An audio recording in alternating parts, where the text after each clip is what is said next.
întrebare sau mai aveți alte întrebări? Răspunde. Răspunde la întrebare.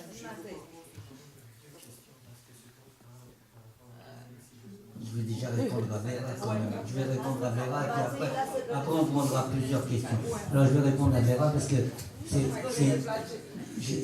c'est pas tellement la question sur les esprits et l'inconscient, c'est la question sur l'inconscient tout court. Je vais vous dire ce que je pense profondément, personnellement. C'est on a pu penser quand Freud a fait l'hypothèse de l'inconscient, on a pu penser qu'il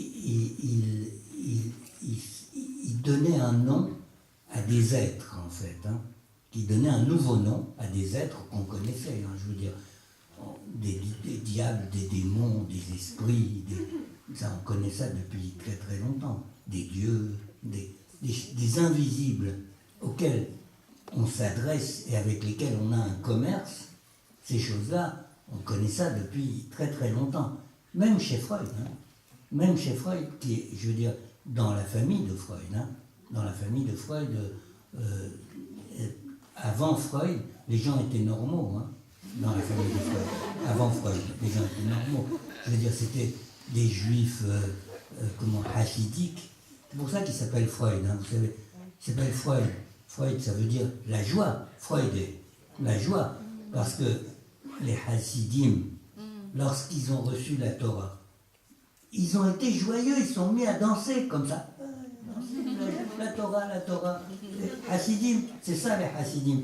Et Freud, la joie, ils sont complètement fous. Parce qu'on vous donne une loi qui vous interdit de faire des choses et vous êtes content. C'est quoi cette histoire? Il dit oui, si, c'est la Torah, c'est la Torah. Ça, ce sont les Hasidim. C'est la famille de Freud. C'est pour ça qu'il s'appelle Freud. Même s'il fait semblant de ne pas le savoir, son être, si moi je faisais une séance d'ethnopsychiatrie à Freud, je lui dirais, tu t'appelles Freud, la joie. Tu es un Hassid. Donc chez toi, chez les Hasidim, on sait très bien comment on rentre en relation avec les esprits, avec ce qu'on appelle en hébreu les Shedim. Les Shedim, on sait comment on rentre en relation avec les Shedim, on sait ce qui se passe quand il y a un dibouk. Vous savez ce que c'est un dibouk? Dibouk, le mot en hébreu, c'est devek. Devek, ça veut dire se coller à. Comme ça, un esprit, il vient, paf, il se colle contre Irena. Et après, Irena, elle se met à danser comme ça. Elle ne sait même pas pourquoi. C'est parce qu'un esprit, il est venu, il a fait devek sur elle, comme ça. Ça, c'est ça, un dibouk, ça. Ça, c'est dans la famille de Freud. Le père de Freud lui-même était un érudit dans ces choses-là. Il connaissait les textes par cœur. Et il a essayé d'éduquer son fils, mais ça n'a pas marché. Il n'a rien compris, le fils. Et lui, il a commencé à dire inconscient. Quand il a dit inconscient, on a pu penser un certain temps qu'il essayait de donner un nouveau nom à ces esprits. Mais cet esprit-là, qu'il a défini sous la forme d'inconscient, il lui a donné une sorte de force avec laquelle on ne pouvait pas négocier. C'était une force non négociable. Lacan a bien compris les choses. Il a appelé ça la loi. Une loi comme une loi de la nature. Est-ce que vous pouvez négocier avec la loi de la pesanteur ou avec des lois comme ça, la force de la gravitation universelle? On ne peut pas négocier avec cette loi. On ne peut que la comprendre et s'y soumettre. C'est-à-dire, si vous dites l'inconscient, vous n'avez aucun moyen de négocier. Si vous dites ce sont des esprits, il y a moyen de négocier avec eux, et en particulier de tricher avec eux. Parce que l'art du thérapeute, c'est la tromperie. Je ne sais pas tromper l'inconscient, mais je sais tromper les esprits. C'est pourquoi je préfère avoir des relations avec les esprits plutôt qu'avec l'inconscient, parce qu'il n'est pas marrant du tout, quoi. Ați înțeles? Bun. Așadar, ați auzit întrebarea lui Vera, nu o mai repet. Deci, Tobi spune că înainte de Freud și înainte ca el să fi inventat teoria, Oamenii, mai ales în familia lui, erau cu totul normal. Freud venea dintr-o familie de evrei hasidici care erau oameni veseli, oameni bucuroși, erau oameni bucuroși. Il n'est pas loin d'ici, hein. Il n'était pas loin d'ici, il est né en Moravie. En Hein. Moravie. Il est né en Moravie. Născut în Moravia, nu prea departe. Il était presque roumain. Hein. Deci erau hasidim, ei dansau de bucurie că primiseră Tora. Asta este un lucru foarte ciudat, dar nu ne mai oprim asupra lui, zice Tobi, cum Dumnezeu să fie atât de bucuros când ai primit un întreg top, un întreg registru de interdiceri, de interdicții. Ei bine, acești hasidim erau oameni foarte bucuroși și ei știau cum se intră în relație cu spiritele, cu ședim și cu ceea ce numim dibuc, cuvânt care vine de la cuvântul devec, care înseamnă să te lipești de a se lipi de cineva bun. Aici el face exemplificările obișnuite cu mine, subiect și dibucul, spirit care, cum să zic, intră în acțiune, în coliziune cu mine, subiect și mi se întâmplă ceva. Exact. Și zice Nathan, cei din familia lui Freud știau să trateze cu aceste ființe.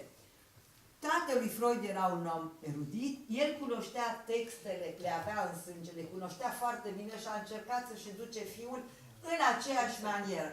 Numai că Freud, om încăpățânat, el n-a intrat, nu s-a lăsat educat de tatălui și atunci a inventat inconștientul. Și acum, în fine, ajungem la întrebarea Verei și anume, Freud a dat acestor forțe invizibile și exterioare, persoane exterioare subiectului, le-a dat diverse, le-a numit în cadrul inconștientului. Numai că, zice Nathan, cu inconștientul, odată ce aceste forțe au fost puse toate în individ și numite în vocabularul inconștientului, este imposibil de negociat.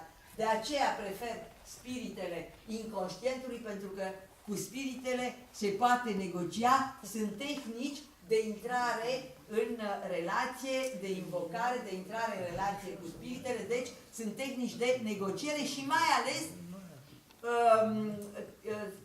este posibilă utilizarea unor vicleșuguri cu spiritele, căci arta terapeutului este vicleșugul. Cum să faci să păcălești aceste forțe, aceste ființe care sunt spiritele. C'est clair. On prend d'autres questions. Mais c'est pas vrai, tu imagines tous les démons à l'intérieur de la personne. C'est pas lui qui a dit ça, c'est moi qui ai dit ça, mais... Et je les ai transformés en pulsions. C'est toi qui dis... Oh, non, non, il a écrit un texte là-dessus. Bon, on va voir. Peut-être il y a une question là. Il y a une question. La noi există manifestări de astea Tu comprends ce qu'il dit? aproape extraterestre în ultima vreme pe la televizor. De exemplu, într-un spot de publicitate, o fată iese pe ecran și spune că ea atunci când mănâncă cartofi prăjiți, plânge de bucurie. Și atunci...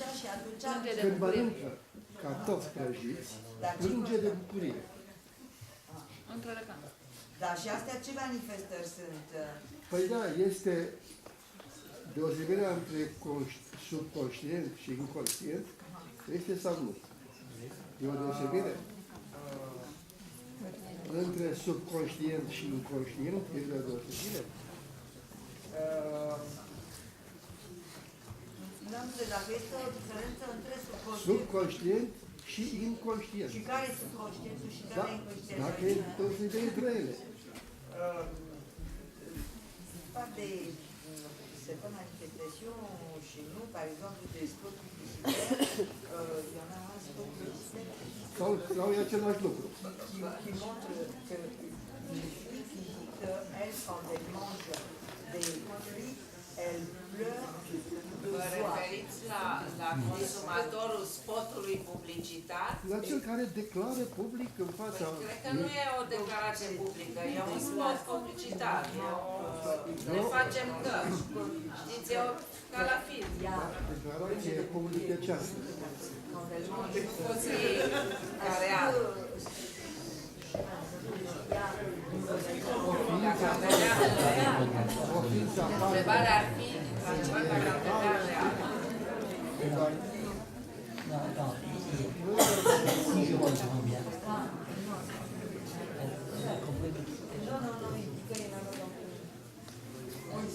Alors, si je comprends ce que vous voulez dire, il y a l'utilisation par les publicitaires de la théorie psychanalytique. C'est ça que vous voulez dire. Dacă C'est- înțeleg bine, este vorba de utilizarea teoriei psihanalice de către spoturile publicitare. Se face publicitate felului de mâncare cartofi prăjiți. Și ca noi cei care consumăm această publicitate să fim îndemnați să mâncăm cartofi prăjiți, ea ne spune că eu atunci când mănânc cartofi prăjiți, plânge de bucurie. Toată lumea ar vrea să plângă de bucurie. Matei zice că e foarte complicată întrebarea asta și să trecem la...